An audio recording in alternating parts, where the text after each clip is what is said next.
I play all the games though. I'm the one that plays them all. I mean, I'm not gonna go down through my entire. Yeah, no. Gerry don't try to so special. Don't try to claim that you're the only one that plays games. What the fuck? Okay, I'm the only one that beats the amount of games that I do in this group. I still think we need to talk to somebody. Yeah. What do you mean, man? Everything's fine. He says in a bear suit. Now you're playing with power. Aaron, fucking do an intro for the folks. Spooky intro. Go. I will. Woo! That's the spooky intro. It sounds like one of those ghosts. Yeah. Exactly. I'm so startled. Oh God. Yeah, it's a spooky super ghost episode. Spooky ghost. That's it, everybody. It's the Halloween episode. Aren't all ghosts spooky? I mean, No. Not Casper. Casper the Friendly Ghost. He's not very spooky. Fuck And all honestly, that. If I see Cass, neither were his uncles. They weren't very spooky either. No, No spooky ghosts to be seen there. weren't they like the Three Stooges? they basically were. I think they were based on that. But like the spooky power of one of his uncles was fat. Yeah, it was Stinky, Fatso, and like Slim, or whatever the fuck the other one was. Stretch. Scary. Stretch. There we go. Yeah, it's scary power is fat. Is fat. Like I'm so And he not was very- so voiced. startled by this man's uncle's fat. He was voiced by Brad Garrett too. That was the best part. I'm his brother. Oh, now I'm a fat ghost. Okay, that's my Brad Garrett impersonation. flawless. Yeah. Welcome to the Brad Garrett Yeah, episode, everybody. this is the Brad Garrett episode. No, it's the spooky season, so we gotta do some spooky games, you know. And I think what we decided we were gonna do. I mean, you know, Greg has already outlined that I have a problem and that I Yes. beat too many games. But we are going to talk about our favorite horror games of the year. I happen to have 10 that I played. Well, I'm Go glad figure. the rest So- of us only have like one. Zero to couple. one. I'm not going to talk about them all. One. Otherwise, this I'm going to give you like my top 10 list from the bottom to the top. Bottom to top, I stop.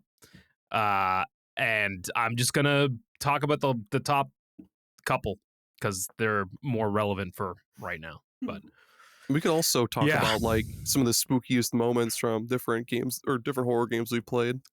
yeah, I was thinking that too because there's some good conversations that can happen from that as well. Yeah. But before we get started, Aaron, why don't you get the business out of the way? Yeah, the business.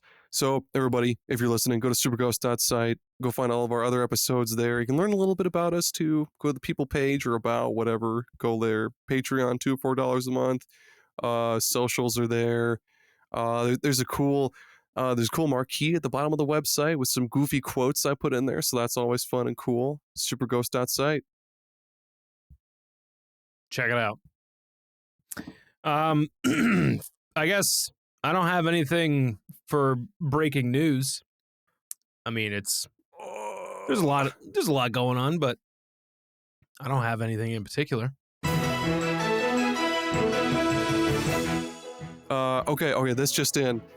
This is the dumbest piece of garbage news ever. This just in my favorite Facebook page, Tito, which is just like random static images of Tito from Rocket Power doing dumb, stupid things. Tito's back, baby. It's been a fucking year, but he's back. And he just said, I think I like this little life. And it's just Tito. It's so good. Go look up Tito on Facebook. He's back. He's back. The world is healing, I guess. I don't know. Also, holy shit, Moist Critical revealed that he earned a total of $35 million on YouTube. Holy shit. That's he wild. He has since turned off donations to him because he doesn't need it. Yeah. Wow. Good for him to actually turn it off. Yeah, he turned it off. I wonder if he would loan me $20. That'd be cool. If blown anyone your. should get some money from him, it should be Aaron because he's like kind of offbeat, Moist Critical style. The way, way, way less cool Moist Critical. I feel like you got a vibe, same vibe. Oh, here's some actual gaming news though. Japanese game developer Tomonobu Itadaki, creator of the Dead or Alive series and the mind behind the Revival Ninja Gaiden series, passed away at 58 today. Itagaki Aw. died? That's crazy. Yeah, 58, Itagaki- man. Itagaki's was such a guy, like such a funny guy and such a product of his time. Like he was like the biggest like sleazebag and was a big reason why. May he rest. I said no, I he was said a fucking piece of shit. I didn't say piece of shit. I said sleazebag, and I say it with love. He's the reason why Dead or Alive games are very much the way they are. And Good then man. when they wanted to tone it down, like he fucking left Tecmo. Like he's, Oh, fucking What do do you it. mean? No jiggle physics. I said Jizzle jizzle physics. physics. Yeah, that's oh He's got Jizzle figgets. he's got one foot out the door. He's like, I'll fucking do it. I'll fucking do it, Shaggy. He's got. Don't you dare tone it down. have you ever seen it? Have you He ever actually had like have you ever seen jizzle a figures. picture of him? I know what he just looks saw like? one on this post on Facebook. He looks pretty Was cool. he wearing got his shades? shades and a leather jacket, dude. Hell yeah, man! This guy is exactly who you want him to be. It looks like the room director. Aaron. like I Tommy can't see Wiseau? shit. Tom, yeah, he looks like Tommy But Wiseau. What I see, what I'm seeing on your screen right now looks like fucking Joey Jordison from Slipknot. Oh wait, someone from Kiss also died according to Facebook. Rip Kiss. Rip Oh, Kiss, Ace everybody. Frehley died. What? I think I saw Ace Frehley. Freely died? Yeah, Oh man, he think we did. could get him in the room or anything? But don't Anybody got a worry Ouija because board? Tito's back, baby. Tito is so back. It doesn't matter. None of this matters. So Quantic Dream, you know that development Yep. studio. Yeah. They're making a 3v3 action strategy game. What? Isn't that's so out of pocket for Quantic Dream to make a 3v3 Yeah. multiplayer game?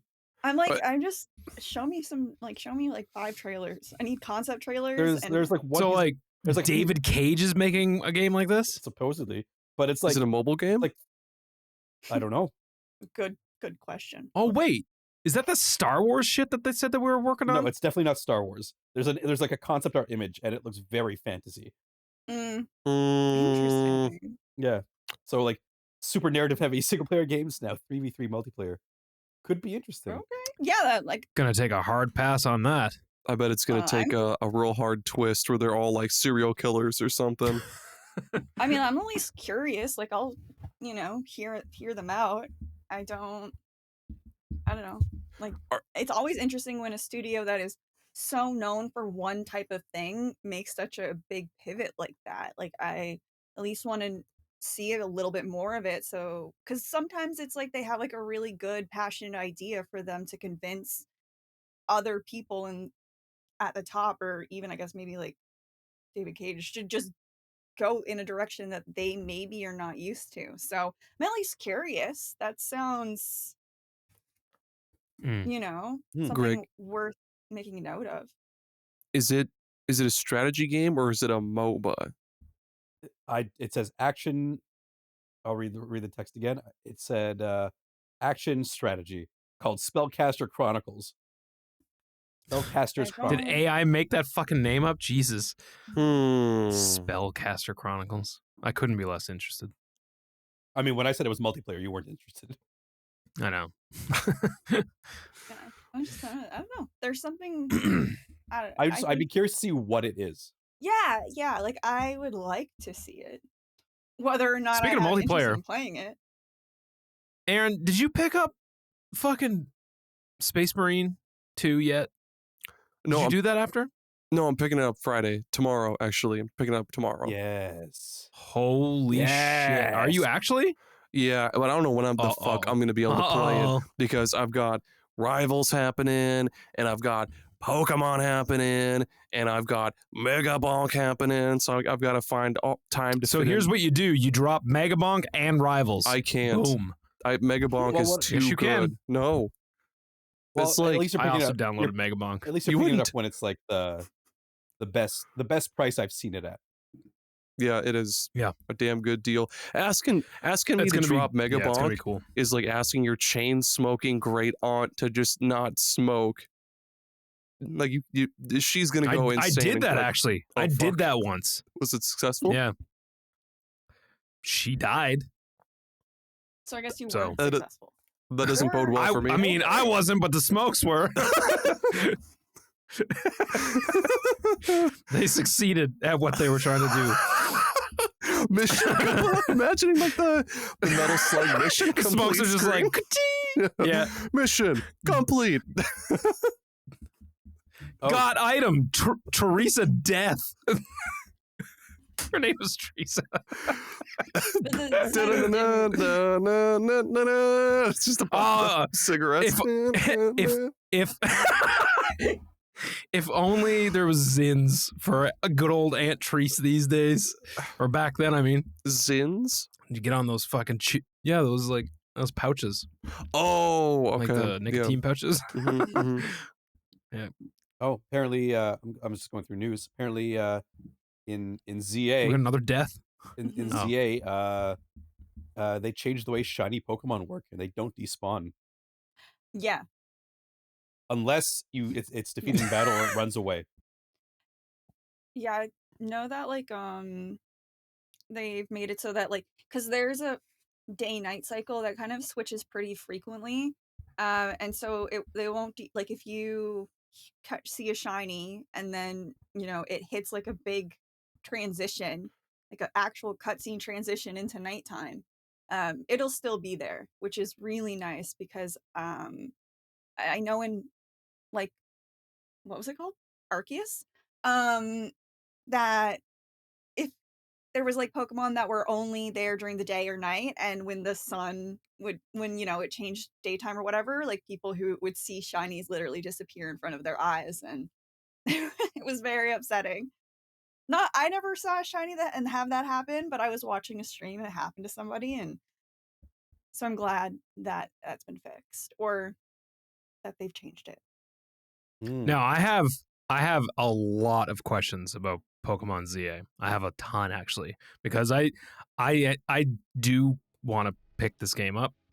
I don't know when. It might be in the next couple weeks. I don't know. But I have a ton of questions. However, I feel like that's going to be its own episode in the next couple of episodes. There's going to be a full-blown discussion about ZA.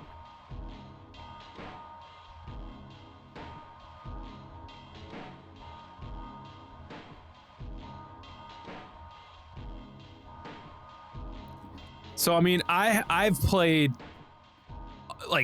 you'd swear my list of games that I've played this year is only horror games, because I have played and finished 10 that are straight up horror games. Mhm. But I wanna have a different kind of discussion first.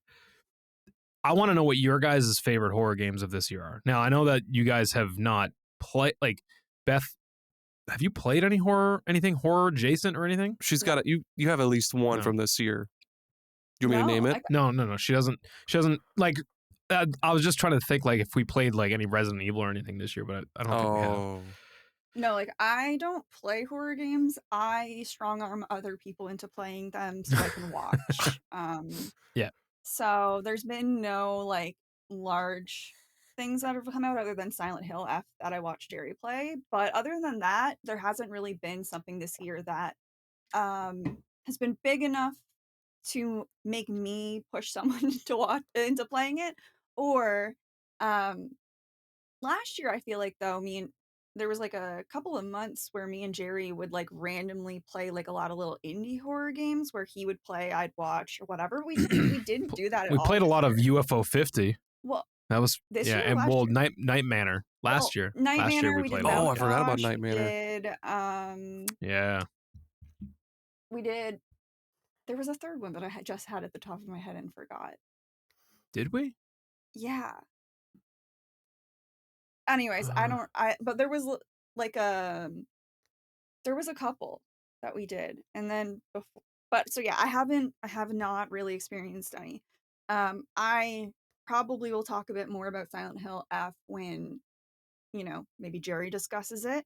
But the other thing I'd say is I'm going to steal some information that my brother gave me and say that he said that the Dying Light, the Beast DLC was actually really good. He said it had some surprisingly good scares that he wasn't expecting, things that he felt like were done well and done in a way that he's like a huge fan of Resident Evil as well. And he was like, the Beast actually is like genuinely been scarier at times than any of the recent Resident Evil games have been for him. So there's that. He said it was they really kind of perfected in his opinion, perfected their formula with the combat and the traversal and everything like that. And it's a much tighter map too, right? Because it's not like they say it's like it's a standalone game. Like, yeah, even though like they claim it's not a DLC, it's kind of like, think of the same vein of like Shadow of the Erdtree. Like, it's a full game. Yeah, because it was originally, now I'm remembering more of what he said. Originally, it was going to just be like a smaller size DLC for Dying Light 2, but then it kind of became its own standalone thing but if you had pre-ordered Dying Light 2 with the deluxe edition or something that you were supposed to get the DLC included, you got the Beast for free. Oh, really? Yeah, so Bailey didn't have to pay anything for it. Oh man, because that's cool. like they had promised this as like a That is smaller cool. DLC thing. That's what happened. Yeah, so it is its own, like it's a large like Bailey's like, it size wise, like everything, it does kind of feel like its own game.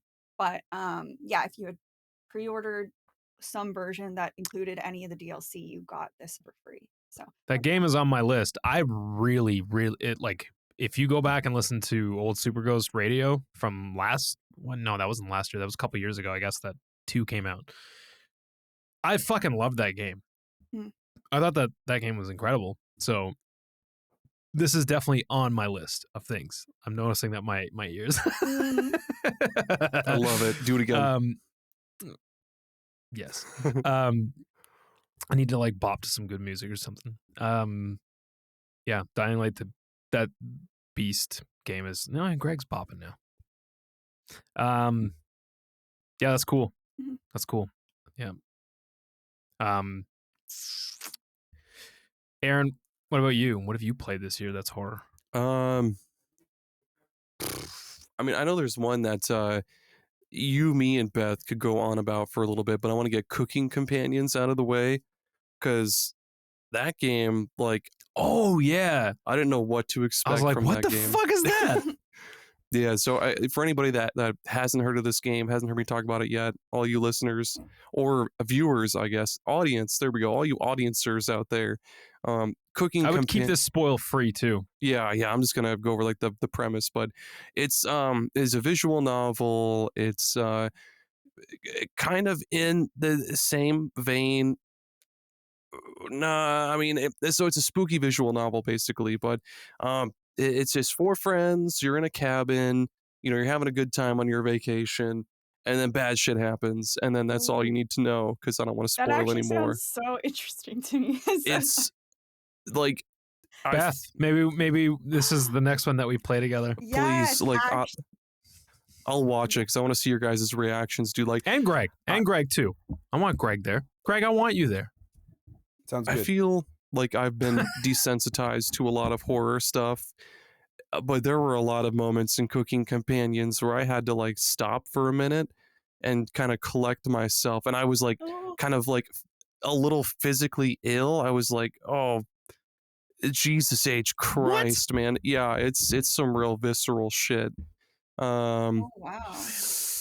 I can't really say anything else without spoiling anything. Don't but spoil. So yeah, Cooking Companions, if you're a fan of those like spooky, just like not what you expect visual novels, Cooking Companions is like it for you. And the other game was Mouthwashing, which is one of those rare games that you only need to play once to understand. And fuck, Well, that game's whole story, like the way it's told and the way you like put it together piece by piece, 2 hours in the future, and then piece from two. Yeah, holy shit, that game was so fucking good. And the story, dude. I don't know how much I can say about it without spoiling anything, but Mouthwashing fucking rocked. yeah. Yeah. Ugh. I'll say as the horror aficionado here, or whatever, sommelier. That's your official title, horror aficionado or Horror whatever, sommelier. Mouthwashing is an incredible piece of art outside of the medium of video games. It's not like anything I have experienced in a very long time that has given me, like Aaron said, like a very visceral reaction to something, to the point where I've mentioned this before. Like Beth, you and I stumbled upon that game Mhm. and I threw it on one night and then we almost beat it in one night. Yeah. And we would have if it wasn't for the fact that I could not go on any longer. I had to like stop. I was like, I gotta go to bed. Like this is like kind of fucking with me a bit. Like it's very visceral and raw. Having you as a co-pilot though was helping because there was so many little nuances to things that you were kind of connecting, whereas I was just stressed out playing the game. Yeah. So like you were kind of connecting the dots, and then I'd be like, oh my god, what the fuck? Yeah. Yeah, that game is like, it's only a couple hours long, and it is top notch horror. I think Just go get it. the thing that I liked about I would also say, like, you know, play it with someone like me and Gerry Yeah. did, because yeah, it took a couple hours for him to beat it, and so it wasn't like a big commitment. But we spent like weeks Dissecting it. yeah, dissecting it and messaging it back and forth about it. I've watched like so many YouTube videos about it, getting other people's perspectives, listening to them kind of like dissect how they felt, and like maybe kind of put together things that even I, like, you know, I didn't notice immediately. And I really, I don't know why there's something about it that I've attached to so strongly, in a way that I really, it was all like immediate, and then it's only grown, and Hell yeah. it's like in my top 10 probably favorite games of all time, because Games, not just Games. horror, like games. because I think that for anyone who's interested in horror, like, yes, play that for sure. You're interested in psychological storytelling, Yeah. you know, there's that aspect as well. But something that Mouthwashing does that is like one of my favorite things that any video can do is make it so like it's very like the way the game plays, this and the story are so overlaid with each other. It became something that I was like, this in a lot of ways is only a story that a video game could tell. And it really, That's what I meant by like Yeah. outside of Yeah. the medium of video games. Yeah. It's a piece of art that like yeah. it's interactive in a way that you just it's the perfect example of like you just can't really get the same type of fear, stress, anxiety, Yeah. Yeah. like Yeah. all of that exaggerated feelings from anything else other than video games. Sometimes, like Yeah. obviously, like movies and shit do it too, and well, real life situations and other things. But Yeah. yeah, this is just one of those things that just it's different. To get like to your point, Gerry, there was like, and you saying the some like a visceral reaction. There was like an objective that popped up, and me and Gerry both immediately felt so much dread. We both out loud were like, "Oh no!" Like Yeah. I laid my controller down yeah, for a good while. yeah, and that's how you use like things that are video gamey, like objectives popping up in the corner to instill dread, and like just I think it just is like really like, Yeah, I don't know if like the guys that and girls and whoever that worked on this game at Wrong Organ, I don't know if they knew what they were doing or if it was just like some crazy coincidence of like lightning in a bottle and they were like, oh fuck, we made a masterpiece? Oh shit, okay. But like they did it. They made a masterpiece. Yeah, and in my opinion. Like I thought, don't look anything up. Just go in blind as you can. Even from us like saying what we did, I would still just try and be as blind as possible going in. Yeah. Greg, did you play or see Mouthwashing? I did. How did you feel about it? Not as enthusiastic as everyone else in this room. Yeah. Oh. I kind of figured as much, but what didn't you like about it? I didn't say I didn't like it. Oh, you're just not as I'm just attached okay. to it. I'm just not as enthusiastic as everybody else in this room about it. One thing that really after I beat Mouthwashing and I had time to like kind of sit and digest what I had just consumed basically, I kind of compared the story or like a part of the story a little bit to Berserk with like the eclipse in a way. Kind of. Oh, like I never made that connection before. Yeah, Gerry oh understands. My God. Yeah. It took me like a little bit after I really understood what happened. I was like, dude, this is like, that was a big like Griffith moment. And I don't, yeah, I'm trying to make this as vague as possible, but yeah, anybody in the audience, Beth, please read Berserk, Beth. Please read I think you'll like it, Also Beth, if you like dark shit. Well, I don't necessarily like it's tough. dark shit, not like fully. But there every now and again something just like comes out of nowhere and just is like, blindsides you. Really. Yeah, and it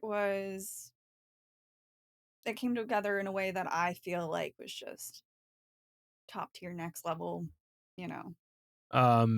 Greg, what have you digested this year in horror, if anything? I'm about halfway through watching like some streamers that I enjoy go through Silent Hill F. That's about it though. Okay. How do you feel about Silent Hill F? So far I like it. What I've seen so far I like it.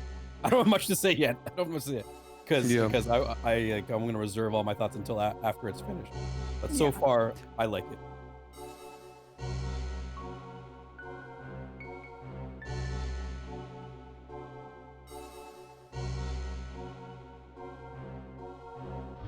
Should we talk about spooky movies too? I mean, yeah. I mean, there's been a lot of great horror movies out this year as well, and I can see which ones I've watched. Weapons, for sure. That was a fucking Weapons was. T-rip. I mean, I don't know if you're gonna be able. Actually, you know what? I'll say this. My favorite horror movie of the year has still not been beat, and it was Bring Her Back. I don't know another movie in the last 15 years that I've had such, well, I don't want to say visceral reaction for a third time on this podcast, but I like recoiled in my seat in the theater and covered my face and was like, I don't know if I can handle this. Like I've seen some shit, dude. I've watched some very bad shit on film. I've seen some shit, and this movie got me. And it's by the same directors that did Talk to Me, the one with the hand. Unbelievably good movie. And it is just dread. The minute that movie starts, it's dread. And I love that. That's why I like Hereditary so much, because it's just dread. Hell yeah. Yeah. I was gonna say, correct me if I'm wrong, or if someone wants to look it up. I'm pretty sure the Weapon, not the Talk to Me and Bring Her Back guys, the people who did that, they started on doing short films on YouTube and stuff. So that's kind of, you know, I'm glad that they went from that into making. I think their last name is like, I don't want to butcher it or anything. Are they brothers? No. I think so. Yeah, they are. Michael and Danny Philippou. Oh, it's Philippou. Philippou. Yeah. So they that's their thing. Mhm. Yeah. They make very, very good movies. Zach Krieger, though, who did Weapons, which was amazing. That movie was incredible. I've was watched that movie nuts. twice. I've watched that movie twice now, and I got just as much out of it the second time as I did the first time. I mean, part of that was me literally being like staring at my family as they watched it and waited for their reactions to things. Like, but I thought that movie was insane. And dude, now that I know that Zach Krieger is making the next Resident Evil movie, what the fuck, dude? It's gonna be so insane. Like that whole last 15 minutes of Weapons, I'm like, oh fuck, yeah, dude, yeah. Yeah. Oh yeah. I mean, there's no zombies in Weapons, but like it gives you like this sense of like, oh, It's okay, kind yeah. of, If I mean, yeah, I don't want to spoil anything because that's the beauty of that movie is going in blind. Yep. Like his last movie, Barbarian. If you haven't seen these that's movies good. yet, holy fucking shit. Barbarian's Those good. movies are like a masterclass in horror movies. Like, and just perfect twists. And god damn it, I love Justin Long. Just put Justin Long in anything and I'll watch it. Please. Dude. I don't. Are you like? I love Justin Long. Do you? He's a good actor, man. I like him. Dude, Jeepers Creepers! Oh my god, I love Jeepers Creepers so much. I haven't had a crush on him, but for like probably the worst movie that you could think, Live Free Die Hard. He was. Oh my god, I forgot he was in that. Or what was that college movie, Unaccepted or something? Oh, also, love. Yes, The movie was good. I love that movie too. What about his performance in Tusk? Oh, I mean, that was pretty good too. Oh, that movie is so. That's rough. That's a rough watch, man. That is a rough. I thought that was going to be a horror comedy, dude. No, sir, it was not. Speaking of horror comedy, dude, holy shit, The Monkey. The Monkey? Oh my god, dude, we watched that together. Yeah, that movie was so. Aaron good. and I watched that together. I flew to Iowa and we went to the theaters together. That's true. That happened. No, we watched it on Flex. No, it didn't. I'm just looking for Beth's reaction because I can't really see Greg's because Greg is just hanging out with his ghost friends. Yeah, it was like, no, you didn't, and then I went, well, he could have lied to us. I'm like, no, he didn't. He lied to me. Beth went through the stages of grief that I would have went to Iowa to visit Aaron over visiting. Yeah, Beth. I didn't go through the stages of grief. I went, no, he didn't do that. I went, that bastard, and then I went, no, he didn't. Yeah, that movie, the monkey was so good, ridiculous. Every single death was like they were trying to go for an almost like dude trampled by horses. All of a sudden was crazy. The pool was oh my absolutely god, bonkers. And then there's one scene that like ruined me, dude. That you asked me to pause the fucking movie because of this scene. And it was like not even it was a nothing burger of a scene, but like this phone is ringing and nobody is on screen. It's just this shot of this phone and you just hear like this guy power walking to this phone like out of breath. It's just like running to the phone like as fast as he can, running to the phone and answers it. That had me going. I don't know why, dude. Oh yeah. Yeah, you were crying at that. Maybe I don't know if this is I guess it is. Have any of you watched the new Monster Ed Gein story on Netflix? I sure have. That first episode is a dooze. That first episode, dude, try getting the rest of the show down because the rest of the show is a lot. It's fucking a lot, dude. Just so you know, just so you guys know, and that everyone who listens potentially can know, it is wildly inaccurate to his actual life. So don't. Really? Yeah. Yeah. He did not sound like Winnie the Pooh for one thing. Okay, thank God. He didn't have that voice. God, that voice is driving me nuts. And the craziest part is that is like his mother Augusta did not act like that. He had a good relationship with his mother by all accounts from him and anyone who said it in town. He was close with his mom and he had a good relationship with her. Why did they even make the show then? God damn it!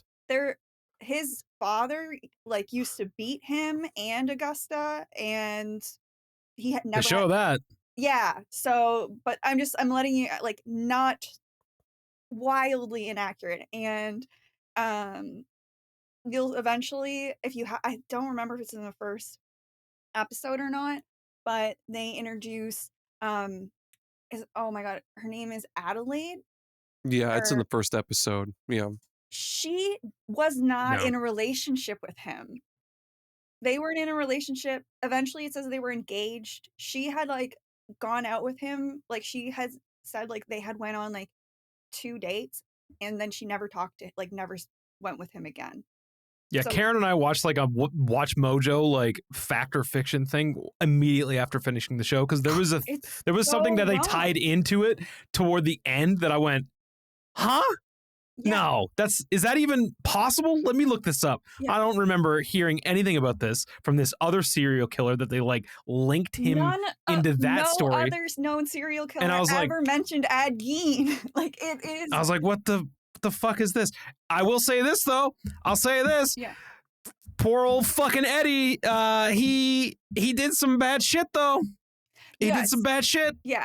I would yeah. say just if you want to watch it from like an entertainment standpoint and stuff. Absolutely. It's not a documentary series by any stretch of the means. No. None of these no. are. Like, I mean, No. they are fantastical versions of these serial killers. Yeah. Like I'll say that it's probably my least favorite of the 3 that are out now. I really like the Menendez one, and I did really like the Dahmer one. Watch that. Yeah. Mhm. Yeah, the Menendez brothers one is really good. The Dahmer one is, in my opinion, is so far the best one still. Yep. Oh, who's This one is not. It's not what Who's the actor that plays Dahmer again?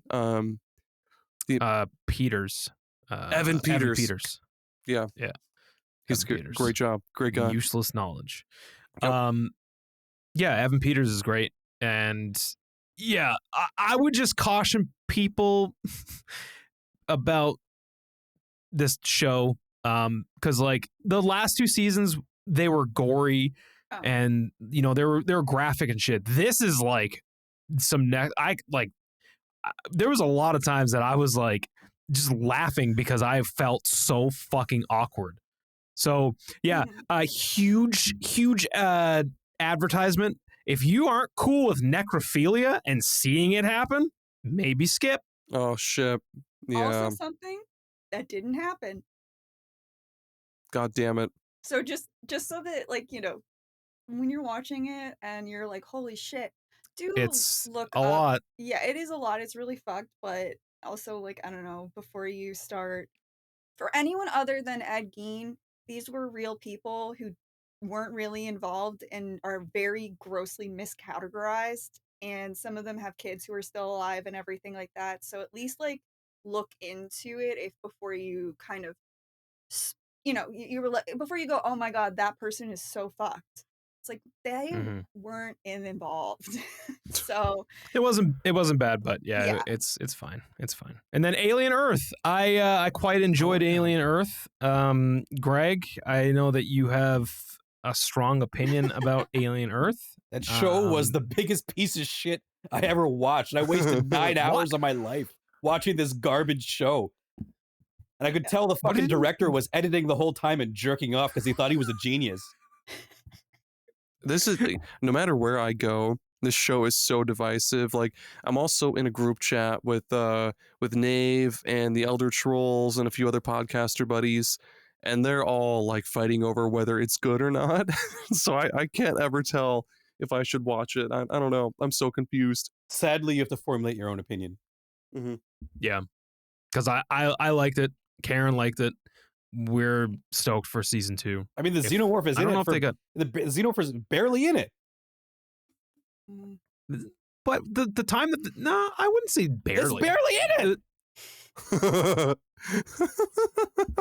I've never heard Greg's voice get so loud.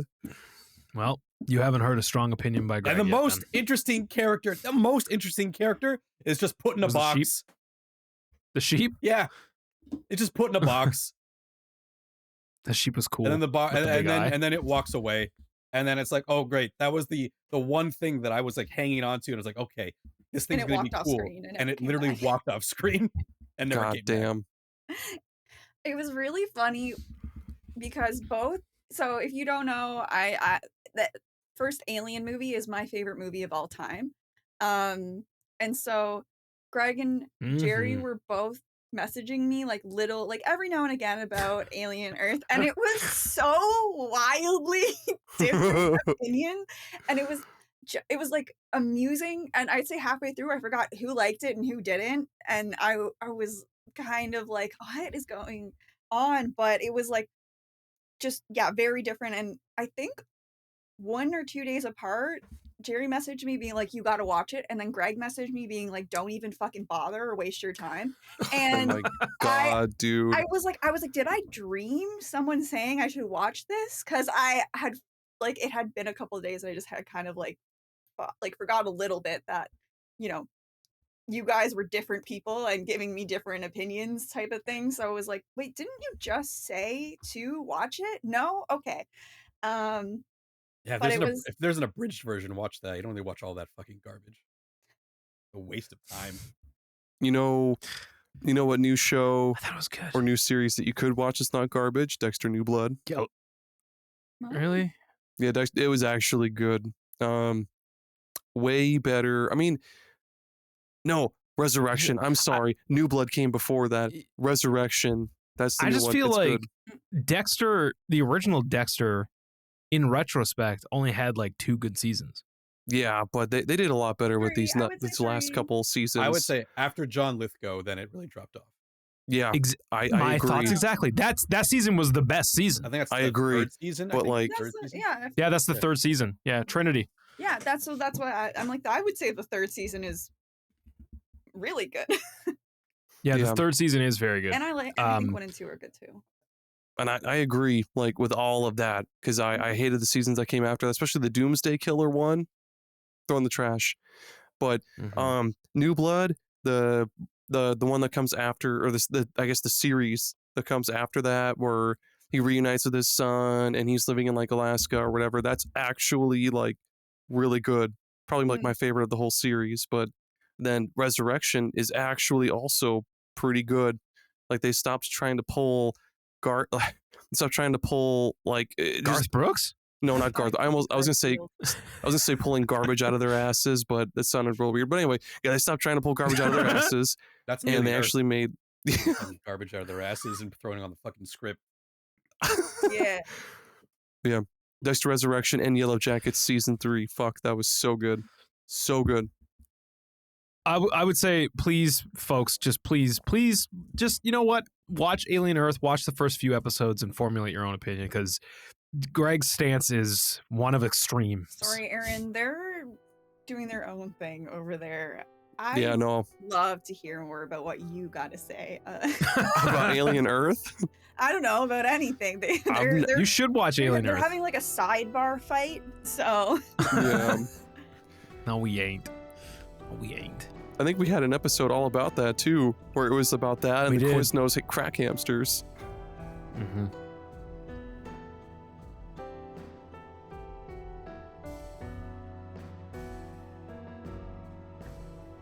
Okay, well, here are the games that I have played this year.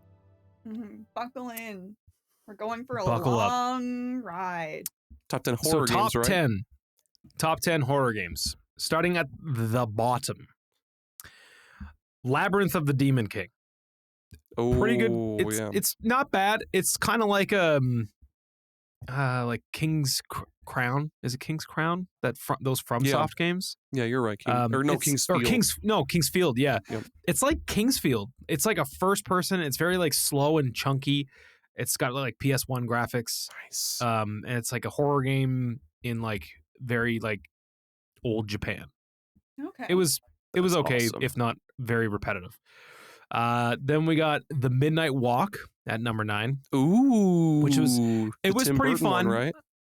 Yeah, that game had an amazing style and just no substance whatsoever. There was Okay. nothing there for substance. It was just very cool to look at Mm. and just kind of go through the paces. But gameplay wise, it was not. It was nothing to really rave about. Then next on the list is Faith at number. That would be number 8. Number 8. Yeah, 8. Yeah, Eight. yeah. Number 8. 8 is Faith, which is the Atari-looking game that had no business being as scary as it fucking was. It was a total mindfuck of a game. The story was fine, I guess. They started leaning in on the story like pretty heavy because you kind of play through like 3 episodes and they all kind of connect together. And yeah, it was cool. I played it on a plane. Played it and finished it on a plane. You should Hell go through yeah. it and find like there's like a true ending. There's a bunch of endings to that game. I did watch the videos on the endings because I was like, I don't really want to go through this again. Like I looked them up one night laying in bed, so I looked them up, and yeah, that game's fucked up. It's you wouldn't think it by looking at it, but it goes to some places. Number 7. Speaking of aliens, Alien Rogue Incursion. I did that this year in VR, and it scared the fucking shit out of me. Like I filled my pants with shit the whole time. Just saggy pants filled with shit. Old Sagums over here. Saggy baggy bear. Trademark.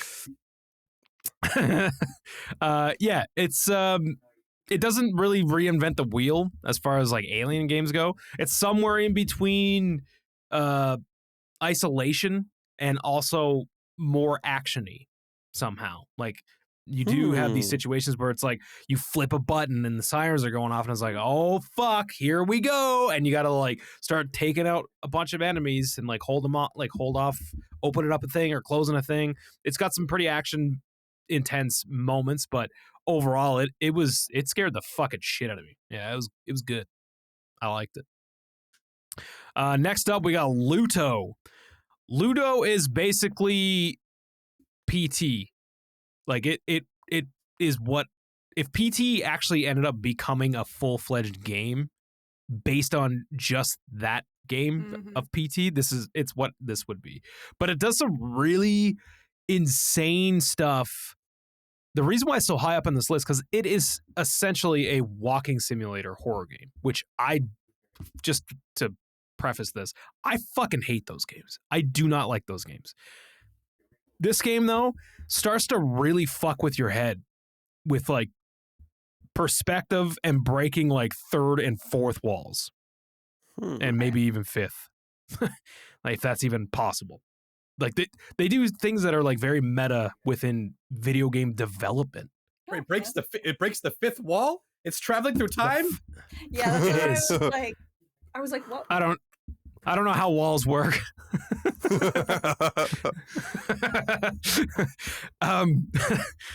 But yeah, it does some very interesting things to fuck with your head. And I would say absolutely give that one a go. Actually, I think there's a demo at the time of this recording. There's a demo for Steam Next Fest that's going on right now. So check that demo out. Next up was a game that was recommended to me by Greg called Go Home Annie. That game was cool as fuck. Hell yeah, brother. Yeah. I gotta Do not look anything up on this game.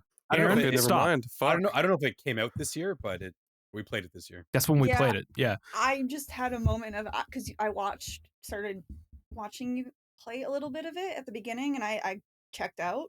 But sorry, I had a moment of that was this year that happened. I know. Like, it feels like so long ago. Yeah. This year has been long, dude. This has been a long year. I feel like I've regressed to a child's brain or something this year because you know how like children like years seem like a school year seems like an eternity. That's what it feels like this year. I don't know why, but I just like feel like this year's been just like so fucking long. Yeah, that's been my horror story. I guess is that happened this year. It's been such a long year. I'm the opposite. I feel like this year flew. Oh my gosh. Like I was doing paperwork at work. I'm like, fuck, 2025 is almost over. It's crazy. Yeah. October's almost over. I know. Shit's flying. Yeah. For me, at least. Yeah, so I don't want to say too much about Go Home Annie, because Greg, the way that you pitched it to me was just go in blind. It's hard to. Look. There's a reason why it's so high up on this list. It's a total mindfuck of a game and totally pulls the rug out from underneath you, and it is scary. I'll say that it is scary. Yeah, it goes to some places and it has some themes and settings that you just wouldn't expect it to have. Really cool. Very, very cool. So now we're in top 3. We're in top 3 territory. Holy shit. This is the cream of the crop. Woo. Number 3. Can I guess? Silent Hill F. That's what I was gonna guess. Silent Hill F. Dun, dun, dun, dun. I thought that the beginning and the middle of this game were fantastic. I thought every time this game started to do something new, it legitimately was like, get the fuck out of here. We're doing this now? Like, that game has no business being as fucking scary as it is up front. Like, up front, that game is nerve-wracking because the enemy designs are terrifying. And there was a lot, even down to the fucking way the doors open and shit, like the old traditional Japanese sliding doors. Fuck that shit, dude. Way scarier than any door that you open in like a Resident Evil game, because you go to a door and it zooms in and you slowly open it, and every fucking time I was bracing myself for something. Mm-hmm. But yeah, it to me it kind of fell apart toward the end where I went, I don't really care too much about what's going on anymore. I think I just want to be done with this. Like the last hour or so of the game, I was like, all right, let's just clue this up now, I guess. But one thing I will say, and this isn't really going to spoil anything, but this game has way crazier combat than you would expect it to. Way crazier. There are perfect dodges. There's perfect parries. There's like fucking charge attacks and shit. And that, like, some bosses are like ridiculous. Like crazy Dark Souls looking fucking bosses that you're just like, what the fuck, dude? And like, you got to start like in general is really good. Oh, the enemy design is fantastic. And I'll say this. Anybody who's been hating on this because it's not in Silent Hill, it doesn't make sense for canon. Suck my balls. Fuck that. It's like, who cares? Yep. It checks all the fucking boxes for a Silent Hill game. Not to mention, Beth, take it away. And, you say it best. Well, I would say that, from when me and Gerry, Gerry was playing, I was watching. There are like a lot of things that are incredibly like Silent Hill in the way that it is telling its story, and the way that characters are portrayed and stuff. It has that unsettling, uncanny thing where you get really into the psyche of these characters and stuff. Mm-hmm. Also, from a different, I'll say this, pull up my my nerd glasses here a little bit. Beth, please get some fake glasses just so you can do that. Just be like, okay, I'll have to invest in them. I'll send you my old pair. You can have them. Okay, thank you. But to get a little nerdy about this, or at least background on my experience with Silent Hill, is I watch a person who speedruns. He also does 100% lore playthroughs, so that's my experience with Silent Hill, is watching this guy 100% the game like every year or so, like all of the games, and getting every note and whatever. And if you're really into Silent Hill, the White Claudia is in this town, which is from Silent Hill 1, which is also the medicine is in this medicine that they're taking here, was also in medicine that they were taking in Silent Hill 1. So and it was shipped from, it says in one of the notes in Silent Hill F that it was brought over from America. That's cool as fuck. So actually, it is tied in to the original couple Silent Hill games, and Silent Hill itself is so the effects of a lot of the stuff that's going on in this game are because of White Claudia, which is also what the cult was using in the first game. So Get him, Beth. Get 'em. Fuck yeah. So yeah, overall, I thought Silent Hill F was probably the best Silent Hill game that we've gotten since.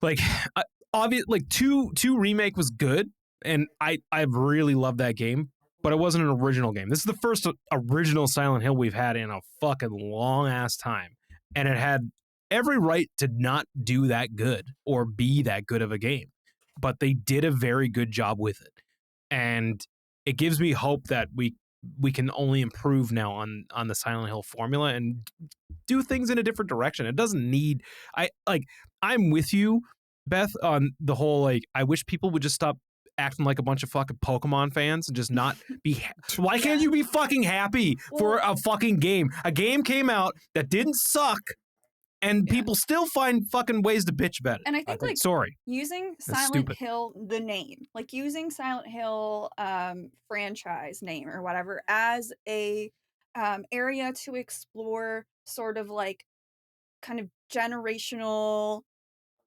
curses in these little towns, because if you go back to a lot of the original Silent Hill games, they are about small little insular communities where they worship some type of deity that then comes back and has domain over that area, only that little pocket of place.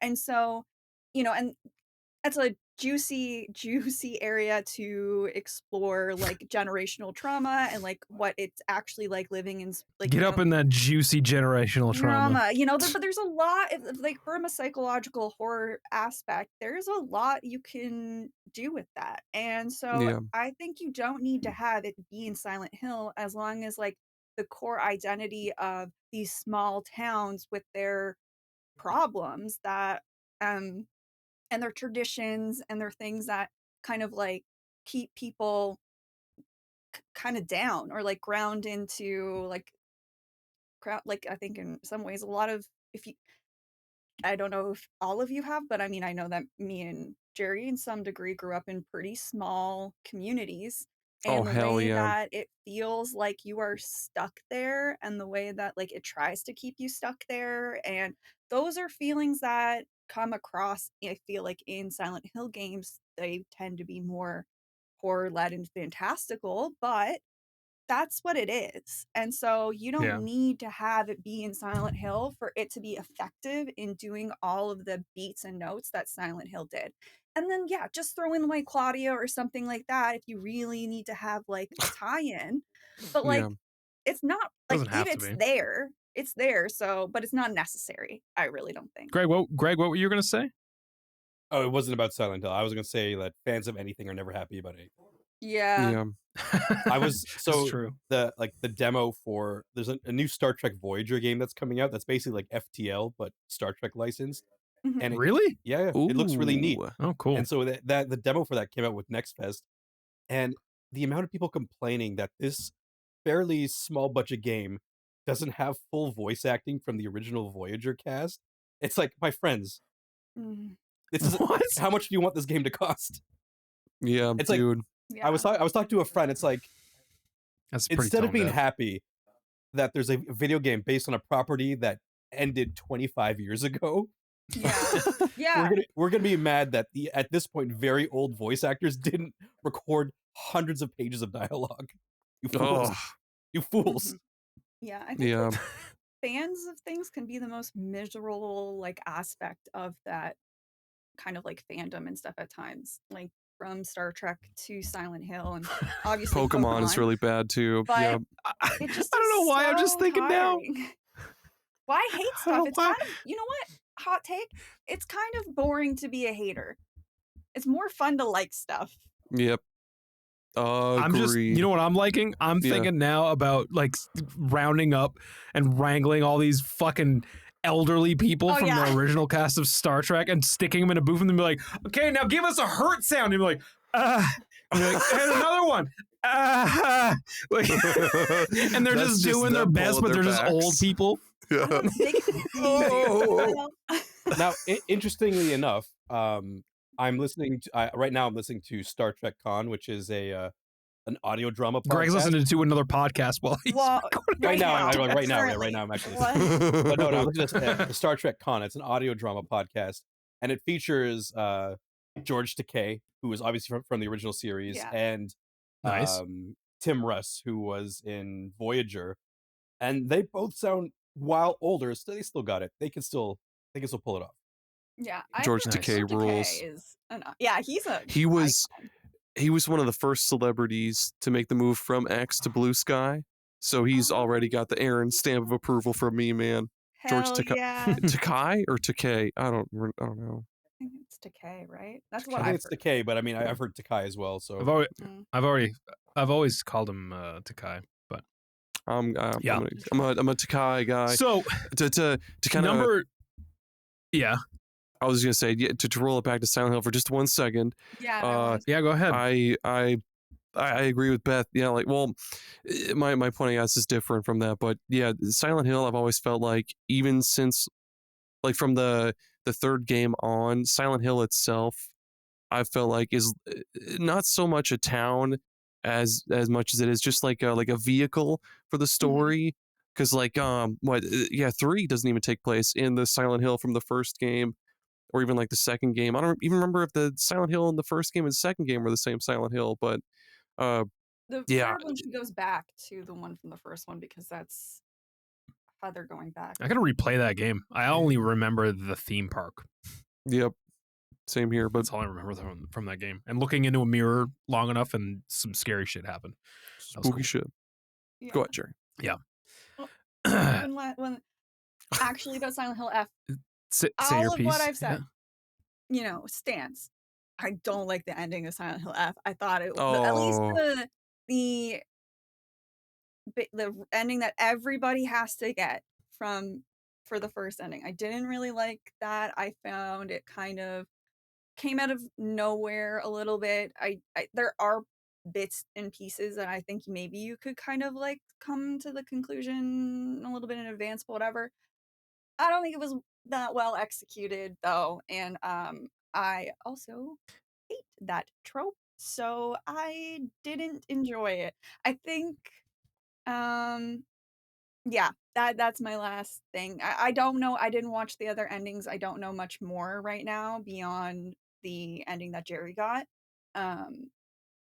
But I just wasn't keen on it either. The butt still, I think, probably a The butt. fantastic- Overall, yeah. still a fantastic. But the butt. The butt. The butt. Fantastic butt. It's a fantastic butt. It's still really good Silent Hill game. When I didn't. I like can't that believe you couldn't look up her skirt.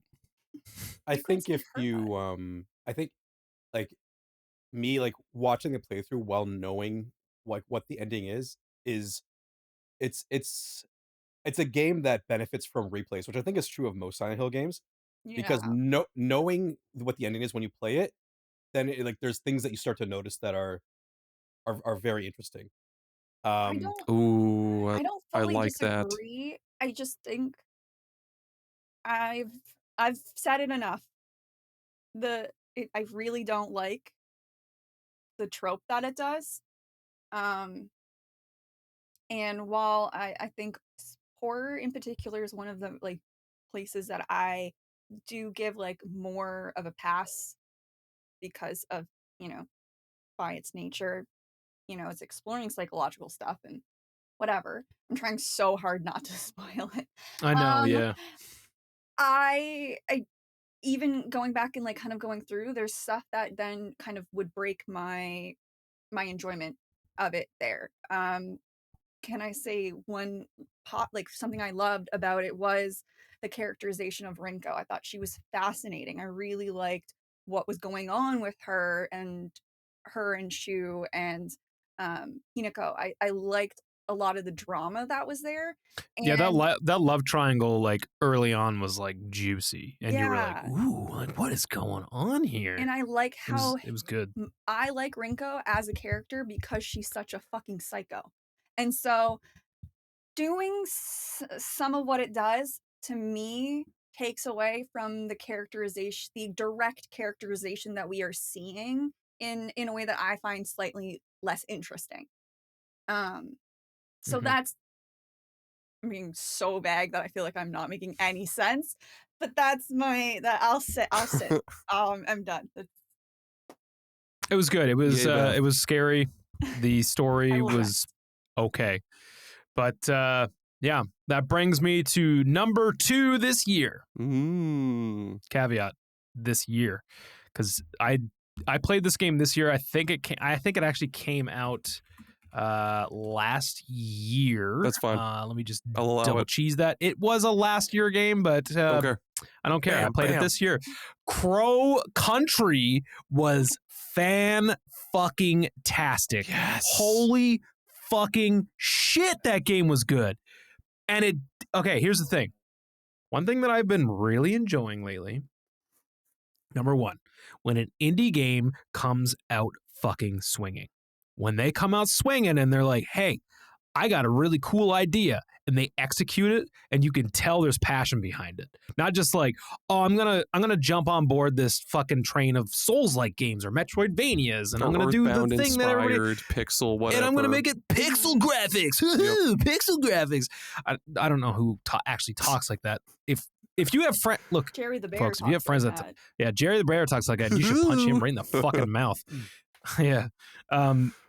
This game, though, has like the aesthetic of an N60, very specifically an N64 type game, because it's got like big chunky polygons. It doesn't have the sharp polygons of like a PS1 game, so I always attribute it to more of an N64 looking game. And that's just got those big chunky polygons. It looks super 90s, and like everything that's in it is just screaming 90s. It almost has like the look of like a pre-rendered background a lot of the times too. I don't know how else to explain that other than exactly that. Like it's just, it has that look, and things will move, and they kind of move like not in the stop motion kind of way. It's almost like they have like 24 frames per second. Yeah. And they are like in a background, but they're not. It's all fully 3D.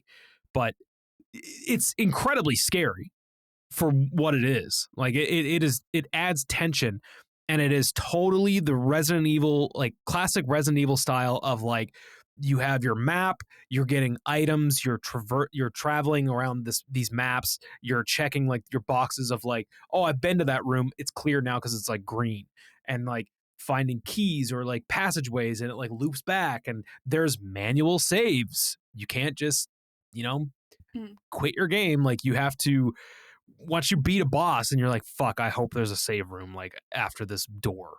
And oh no, there's not. There's a whole bunch of other shit. And like it just adds more tension. And that's the thing that I've always found, especially in some of today's modern survival horror games. They've taken the survival out of it. The horror is still there. Survival aspect, and I don't mean like you better eat your chicken or you're gonna starve to death. Not that kind of survival. I mean like managing your inventory. Yeah. In a sense where like you're out in the field and there's bullets, and you're like, I don't have enough space to pick these bullets up, and I might have to drop something, or I might have to backtrack to my save room to like put something away. It has that, it nails that. And then, it's fairly difficult. Like if you get hit, like your health is fucked. And there are some you can find upgrades for weapons around the game. And the story is like pretty cool, pretty creepy. And like, I actually enjoyed reading a lot of the notes and stuff, which I don't normally do. I did it in Silent Hill F, mostly because Beth was like, I really want to read these. So I was like, all right, fine. But I actually took it upon myself to read the ones in Crow Country because it was just really good. So please, if you like horror games, pick this game up. It's so good. Doesn't overstay its welcome. I love a good short game. It's not too short. It's probably like, I don't know, 5 or 6 hours maybe ish. Like it's nothing crazy, but it's 100% my second favorite game of this year in terms of horror games. I've heard only good about it. I think I don't know if I've bought that game yet, but it's been on my wish list for a really fucking long time. I would put it up there with like really surprisingly good indie game alongside Signalis and Mouthwashing.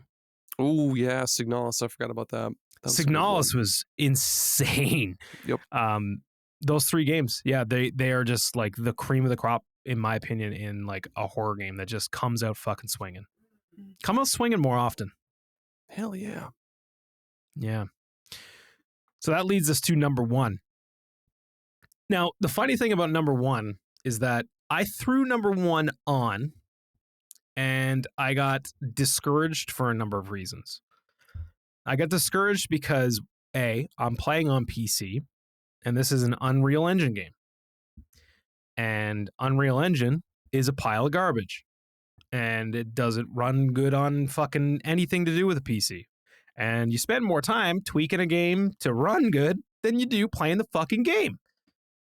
That said, once I finally got this game dialed in and I diagnosed all the problems that my PC was having outside of the problems that this game was having, I strapped myself in and I was finally ready to play Cronos, The New Dawn.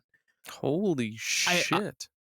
I had started this game before I started Silent Hill F, because I think it came out like a couple. I grabbed it maybe a week after it came out. So I was only playing it like just briefly. I literally turned it on and was like, "Wow, this performs like fucking garbage." And I spent a lot of time tweaking it and trying to get it to work right.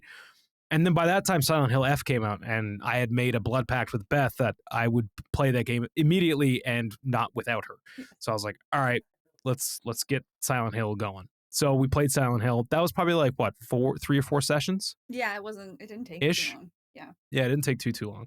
For Silent Hill F? Mm-hmm. Yeah. So then I go back to Cronos because I was like, I do want to cause at first I was like, I'm gonna not touch this game at all right now because I'm so discouraged by how bad the performance is. Once I read some things about it and did some research, and I actually had to download because I'm playing on PC, so I downloaded a mod from Nexus Mods to help with the Unreal Engine, like What the fuck?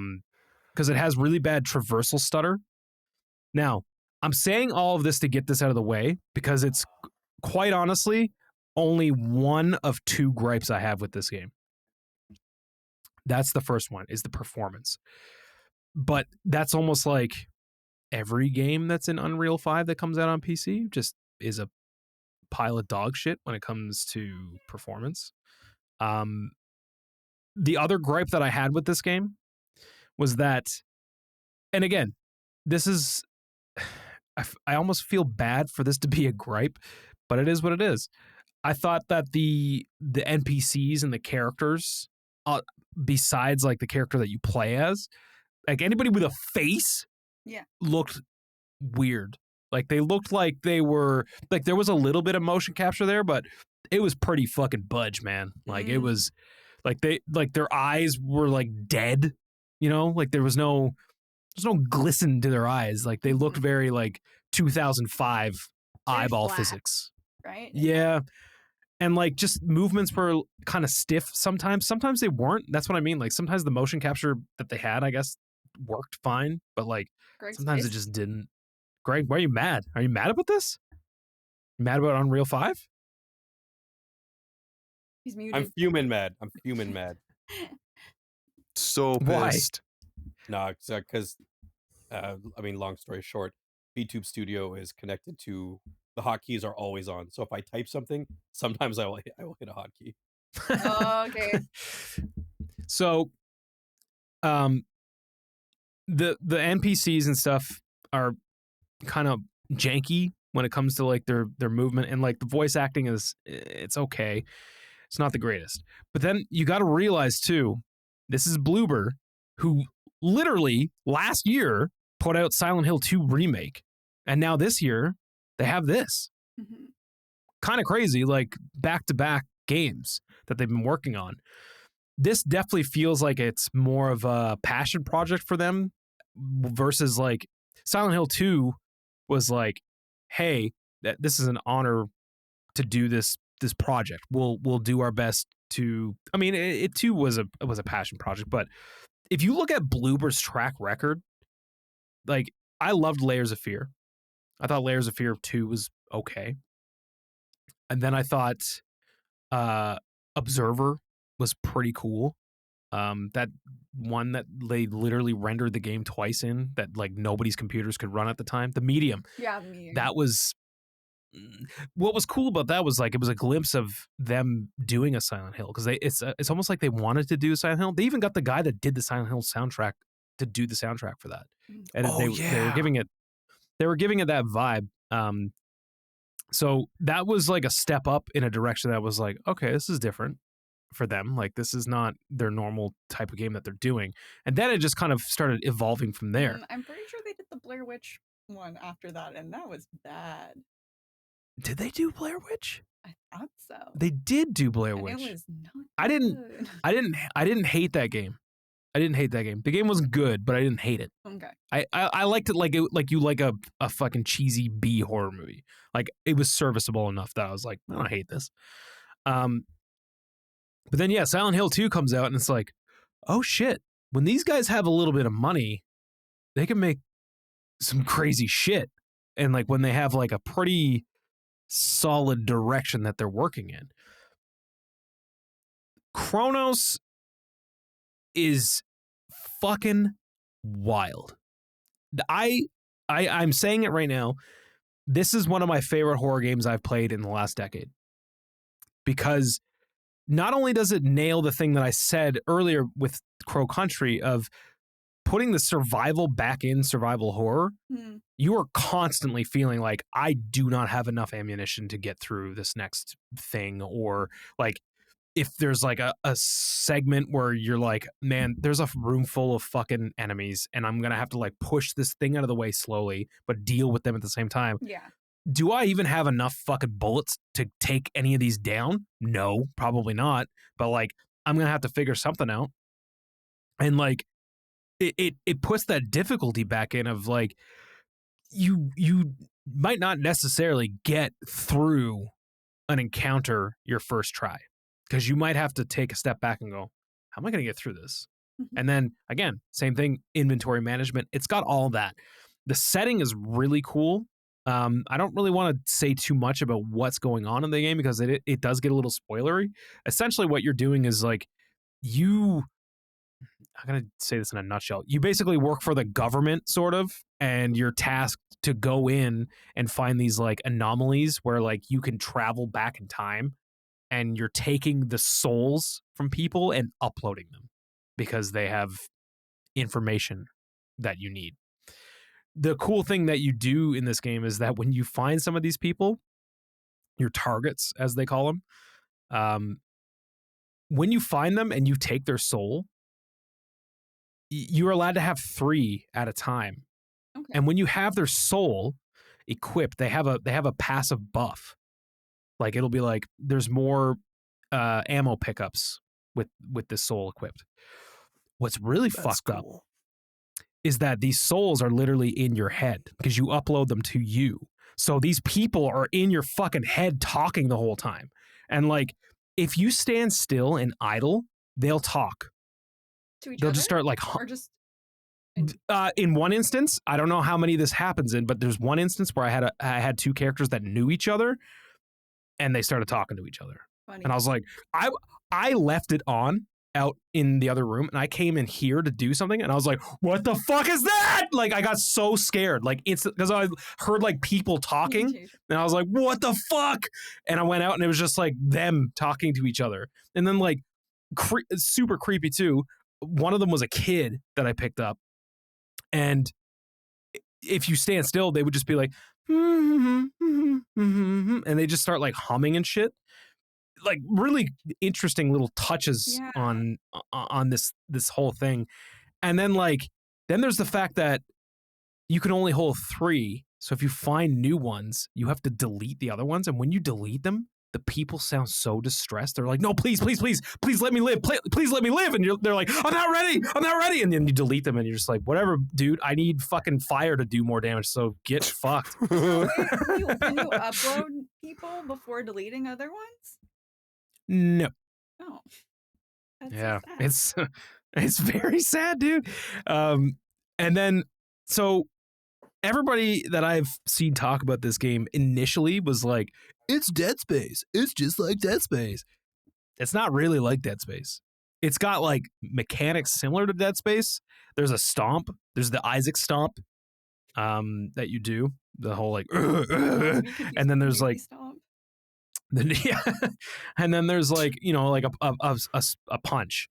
The guns don't act like any of the Dead Space guns. They don't. There's no like delimbing or nothing like that. It also has anti-gravity stuff, but it's done in a much different way. It's almost in like a platformy kind of way, and it gets used in interesting ways. Like even with the last boss, there's like some pretty interesting mechanics where like you're having to use the anti-gravity to like, because you basically like will point at something with your gun and then hit A, and you just kind of like soar towards that thing and connect to it. So it's got some of that stuff going on. The environments, dude. Some of these environments are like legitimately some of the scariest environments I've been in since like Resident Evil 7. And like they're not like some like demonic thing. It's not like you're in a fucking, well, actually I should maybe retract that, because a lot of the time the stuff you're looking at is just like gore. Like the whole walls will just be like covered in like flesh and like things like hanging off of it like people. And then the jump scares too. There's some that really like put me out. Like had to pause. I screamed out loud a couple of times because of the jump scares. And the other thing is too, on top of the, you know, you're having to manage your inventory and all that stuff and your ammo, and there are upgrades. Again, there's save rooms. You find a save room, it's got this nice synth like do do do do do, and you're just like, fuck yeah, save room. And you can like upgrade your weapons and shit. You got a chest. There's this like the save thing there. And like when you start this game off, you start to realize that, and I've seen so many people playing this game and like, this game is impossible. Like this game is fucking impossible. People weren't charging their shots. You have to charge your shots in order for them to really count. It doesn't use any extra bullets, but if you charge them, they literally do double damage. And it's almost like necessary. I don't know if out of like 4,000 shots fired in this game, I probably didn't charge like 10 of them just out of panic. So like you're constantly charging. So it's a lot of like spacing and being like, I need to make sure that I'm away from this enemy and like keeping distance. Sorry, you said spacing, and do you know what's like something that is so interesting is space? Space is so cool, guys. No, if you Space is cool, no joke. No joke. I'm so bad. His name, the guy who did the first Resident Evil game. George Takai. George Romero. Shinji Mikami. Yeah, John Romero. Totally escaped me. So Shinji Mikami, when he was talking about kind of design for the first Resident Evil game and like how he created and stuff, like, you know, he said something that creates tension for the player, like, because all of it needs like anxiety or panic or tension, like, you know, how you do that. And one of the things was that there is a breath between the shots, space between shots needs to happen. So they're like from everything, like that's why like in the first couple like especially the first Resident Evil game, and they tried, I think 2 did it as well and stuff like that. It was like there's like they made sure the fire rate of the guns was slower so that there was space between the shots to elevate tension with the player. And that is like that was like a core design philosophy for them, was how to create space between like the shot space in certain things, and how the anxiety lives in that space. So Well, they must have like taken that concept to heart, because this game definitely feels more like the Resident Evil remakes. Like it feels a lot like Resident Evil Remake 2 and 4. okay. That's what this game feels like. There's a lot more like, because with like Dead Space, even I'm not talking shit about Dead Space or anything. Like I fucking love Dead Space, but this game just isn't like that. Like with Dead Space, it was more about like, how do I delimb these things in like cool or efficient ways where I can like deal with other ones. So it's like, okay, I'm gonna blow this thing's legs off so that it falls and starts crawling.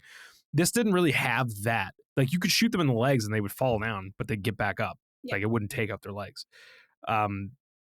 There was some pretty crazy bosses too in this game that I was not really expecting. I thought that it was just going to be like just regular dudes, just maybe buffed up a bit. No, there was like some full blown bosses that had health bars, and yeah, I mean, and like the locations. You go to a school, it's creepy as fuck.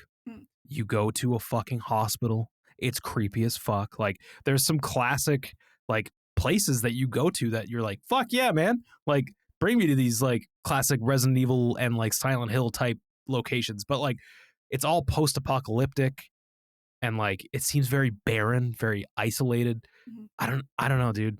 This game just fucking hit me right in the good parts at the right time. It got me by the surprise. Damn right. Good. Yeah. It was dinging my dong the whole time, and it didn't overstay its welcome. I did a lot of side shit, trying to find as much stuff as I could. It took me like 16 hours-ish, 16, 17 hours, and I was doing like a lot of side stuff. But like if you were blitzing through this game, you'd probably get through it in like 10 to 12 hours. You know, It's not- Gerry's really into a game when he actually tries to extend his time in the game instead of shorten Yeah. it to move on to the next thing, because he's got to get 400 games finished in a year. I actually debated on going through New Game Plus. That's how much I Really? like this game. Is there Just because of how good the combat is. It's so fucking fun to play. And like honestly, Greg, I really think you would like this game. I think this would be a Greg game. I do. There are so few of those. There are a few.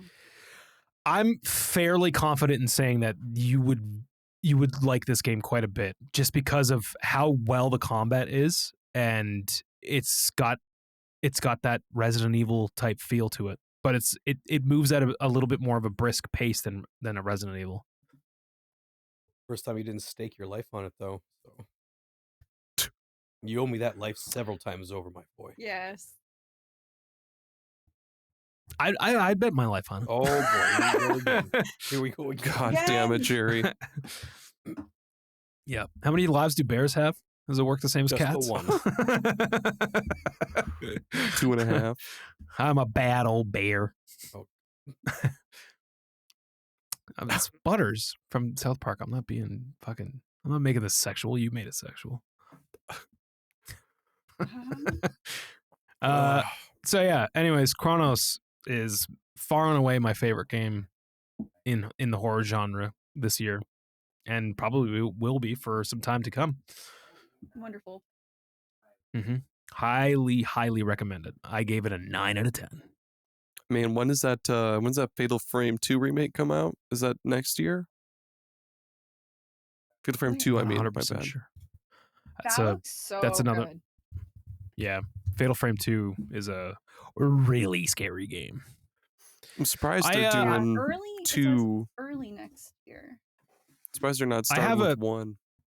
I have a couple of more games too that that I want to play that are in my list of things that I haven't gotten to yet.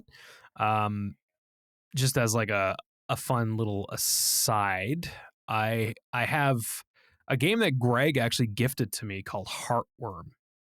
Oh yeah.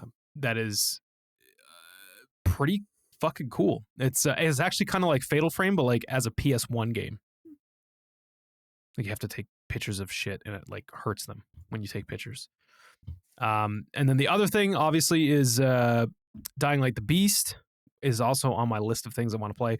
And then another game that just came out recently, and I do have it. I have only thrown it on last night, just very briefly after beating. I just beat Cronos last night. Is Bad Cheese. Have you heard of this game, Bad Cheese? I have heard of that. That's the holy shit, dude. It's Mickey Mouse, because Mickey Mouse is in public domain now. Yeah, and Mickey Mouse is in a really fucked up fucking world where his mother is like all fucked up, and like you're trying to find her, but like Goofy has like blood dripping from his face, and it's in black and white, and it looks like the old like Steamboat Willie cartoons. Fuck yes, dude. And it's a first person game, and I threw it on for like a few minutes last night. I was like, oh, this is pretty fucked up. This might be nuts. Dude, so you should play. I'm looking forward to... Oh, what the fuck is the name of it? I think it's just called Bulb Boy. It's Bulb Boy. I've heard of Bulb Boy. Yeah, I've heard of Bulb Boy. That game was it was spooky. Like some of the monsters in that game, it starts off not so bad, but like as time goes on in that game, they get fucking like just terrifying, just downright terrifying shit. Yeah. Yeah, I have. I mean, I got a lot of stuff on my list of ones I want to play, and I might even get to them this year, and we can maybe have more of a conversation. Like maybe some of them might blow me away too.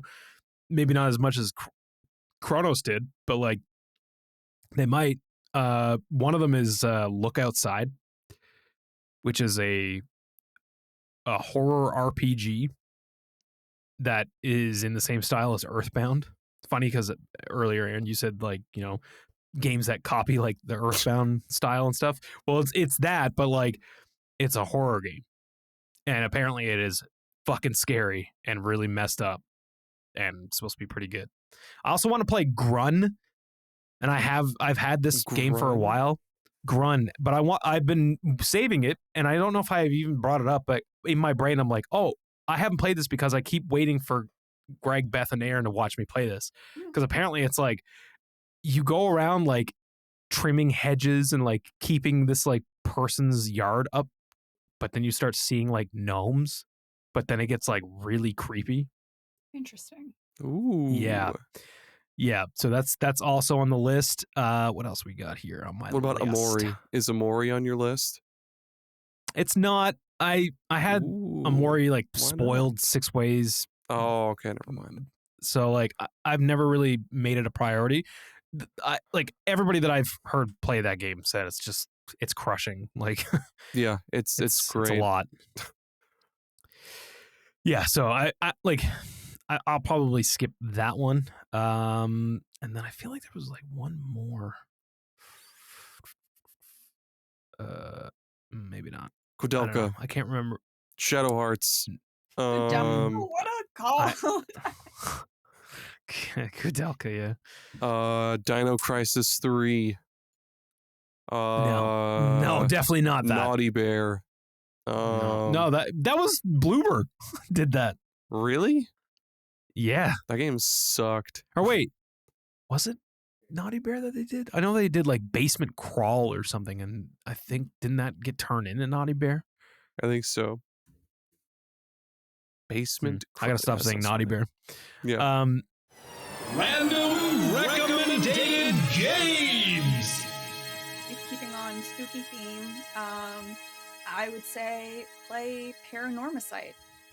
That was a game that me and Gerry did a couple years, 2 years ago. I don't know. Time is weird. That was a random Greg Christmas. It was a random Greg Christmas. Probably my favorite random Greg Christmas. And it was very suspenseful and scary. It is visual novel style though, so keeping in line with my capacity to handle horror most of the time. And a lot more jump scares than you would think, or like that. Oh man, like it was. Some of that game had no right being as scary as it was. It was scary. It was tense. It was The story was surprising, cool. and the story was Yep. really cool. I think at one point Gerry kept, it was one of the first times, if not only times, that Gerry also got just as much into trying to solve something as I did, to the point where not once, but I think twice, he told me to write something down. He said, "Write that down." And I was like, okay. So We're like a bunch of noir detectives. I'm Yeah. like, write that down. write that down, because The dame is with me. She writes the things down. So I, but it was fun. It was a fun experience. It was pretty spooky. Definitely worth playing, and I'm sure it's cheaper than it was when it first came out, and on I think most platforms. So definitely worth. It's usually on sale too. Yeah, definitely worth the time, but Grab it. also at the very least worth like a look to see if you'd like it. Mm-hmm. Hell yeah. Greg, what you got for a random rec? I want everyone Star to Trek go out. Voyager. I mean, yeah, you could watch Voyager. It's good. It starts slowly, but it really comes into its own really well. Listen to Star Trek Con, the audio drama. A little bit hammy because of the nature of the format, but it's really good. It's got Khan is played by the one Indian guy who was in Lost and Heroes. Oh, I actually The- That's the best way to describe it. I don't know his that name. one but Indian guy. He Yeah. was Saeed. Hey, Saeed you guys know in exactly Lost. who I meant. Yeah, I know who Oh. you're talking about. Saeed is a beautiful man.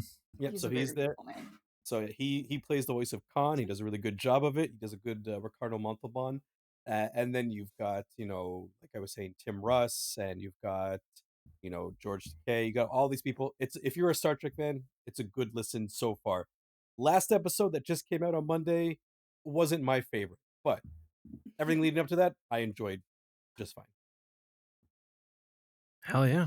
And that's a good random rec, man. It is a very random rec, but it's good. That's the way it's done. I guess I'll go.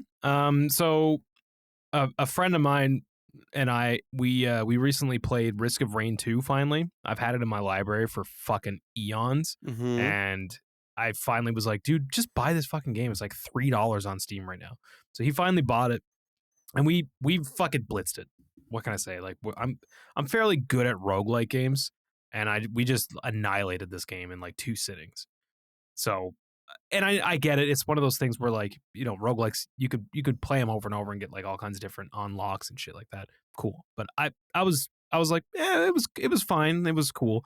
So he immediately was like, dude, roguelike games that are co-op are the fucking best hangout games, because like the whole like, oh, let's just hop on and do a run.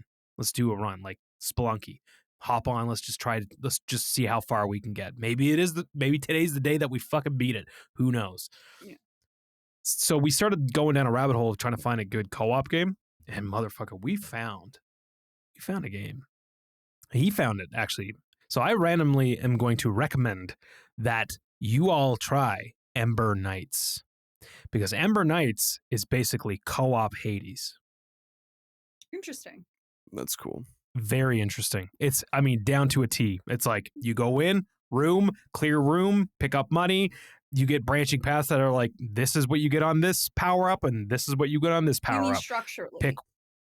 Yeah. Okay. Yeah. So then, and it's basically like top down pixel art Hades. Okay. Like it's co-op, fully co-op. It's good. Like I did a couple runs last night, and I was like, okay. And there's permanent upgrades too. Nice. So like you're constantly getting stronger and allowing yourself to get a little further. Yeah, like if either of you picked this game up, and it's so fucking cheap. I think it's only like $4 or something right now, Canadian. If you pick this up, I would gladly throw it on and do a run, because it's a lot of fun. Especially if you're like, I mean, you guys are all playing fucking Hades 2, and it's not going to be as good as Hades 2, but it's cool that it's a co-op game that you can play. That's a Hades like. Know what I'm saying? Yeah. even better that it's cheap, dude. Why are all these cheap games so fucking good? Like Rogue Heroes was good. fucking $2 or whatever. Yeah. Oh, we gotta get. I messaged you earlier this week, and I was like, dude, we gotta get back to that. We gotta play some of that, and Beth's gonna join us and play with us. Yes, She Beth, bought that game, please. and then she complained that we re-download it. didn't play it after. Don't make eye contact with me. Please, Beth. Yeah. Pokemon. My my random rec. I'm gonna keep the horror train rolling. Well now Roll it over, it baby. got derailed, I guess, Bring it because back on track. bringing it back on track. I'm going with World of Horror. I played that. Oh, the again. Junji Ito fucking game. Yeah, I think Monday, I was just about sick. Like Tuesday, Wednesday, I basically died. I just watched The Shield Same. for like 6 hours straight. But it's a great Comfort fucking show. food. No, but yeah, The World of Shield. it's fucking good, dude. But so is World of Horror though. So yeah, I played this for a couple hours, and it's still just as fun to play. It's all black and white, Junji Ito ass like illustrations, but you start off, you pick a character, and each character kind of has their own cool abilities. Like, oh, you start with a flashlight, and a flashlight can like blind an enemy and grant you a little more time in battle. This character will start with a pack of cigarettes, and I forget what the fuck the cigarettes do. But yeah, there's different characters that do different things. They'll have different starting stats. And you'll pick like there's all sorts of ways to customize your run. Like you pick your character, you can pick like a backstory that'll affect the mysteries that you can pick. You can pick a god that's like slowly awakening throughout your story, and that'll have different effects on your shit as well. Like what is it? Going or resting in your bathroom or in your bedroom or whatever will grant you plus whatever percent of doom, or like I forget. But then the more doom you have, the more bad shit happens to you. But That makes yeah, sense. then Beth, you watched me play a little bit of this game. it's awesome. Like You did. You didn't really like it. oh, well, here's how it goes, Beth. So in your house, Here it is. You're gonna listen and you're gonna like it. you're gonna fucking like it. So you go to your house, or not your house, you go to your the cork board you have pinned up in your house like a goddamn maniac. There's like strings leading to like this mystery and this mystery and this mystery, and you solve different mysteries that have different endings depending on like actions you take during them. Like if you get to the end of one mystery and it's like, oh, there's a big hole in the middle of this room. Do you want to look into the hole? And if you nope the fuck out of there, boom, ending C. If you do look in the hole and you fight the terrifying fucking worm monster that's in the hole, spoiler maybe, you get a good ending for that. But yeah, your character will level up. You can learn new spells. The combat is really cool because it's all based on like time, so it feels very survivally in a way. Because like just a regular ass attack will take like what 35 seconds or something, or like a heavy attack will take like 50 seconds. Oh, And then there's all these different actions you can take during combat, like searching for an improvised weapon. You can brace for impact and you'll take half damage. You can analyze the enemy so you can see like what they're weak against or how much health they have, shit like that. What were you gonna say, Beth? You have the floor. no, I just thought I totally misunderstood what you meant when you said like the combat has time. I thought you meant like all of the combat is like time-based powers, and I was like, so is it a game about chronomancy? Like, No, yeah, my bad. I should have. no, when you said that, you were like, oh, it takes like 15 seconds to do this or what. I was like, Oh yeah, oh, okay, because I was like, for a second, I was like, it takes time from other people, like, you know, they regress or they lose time. I was like, is this chronomancy? Sorry. no, I meant time the spice, like the herb. Okay, that Sorry, makes- sorry. Yeah, it's Jesus really Christ. cool. World of Horror rocks. Go play that. Hell yeah. Cool. Well, Hell yeah, indeed. that's it. Mhm. That's our spooky episode. Hopefully you- Spookums. Ooh. Hopefully you liked it. I'm gonna have lots more to talk about in the very near future when Metroid Prime 4 comes out. and I just want to say that I really want to get Pokemon ZA, and there's going to be big discussions about that in the coming episodes as well. I may or may not buy it before then. We'll see. Gerry, Because please. I do want that Metroid. I know, Metroid, but I got. Metroid is like a month and a half away, like a full month. November, all of November away, and then 4 days into December, and then You know how much these games cost. I do, but if Yeah. I understand, Rob a GameStop. Not like they're gonna try to fucking stop you. Please, sir, I make $7.50 USD an hour. Just take it. $7.50 USD. Oh, I don't think that's right. I'm gross exaggeration. Emphasis on gross exaggeration. Yeah. All right. Well, I'm starting to feel gross inside this fucking bear suit. So let's get out of here. Aaron, tell them what they can do, and don't tell them to go to hell, especially not this episode. Don't go You to can go to hell. GameStop. Or do. It's the spooky episode. Or But do. if Yeah, you fuck, I don't go care. there, go to superghost.site. All of our episodes, socials, Patreon, it's there. $2 $4 a month. Everything's there, including us. Okay, bye. Okay, bye.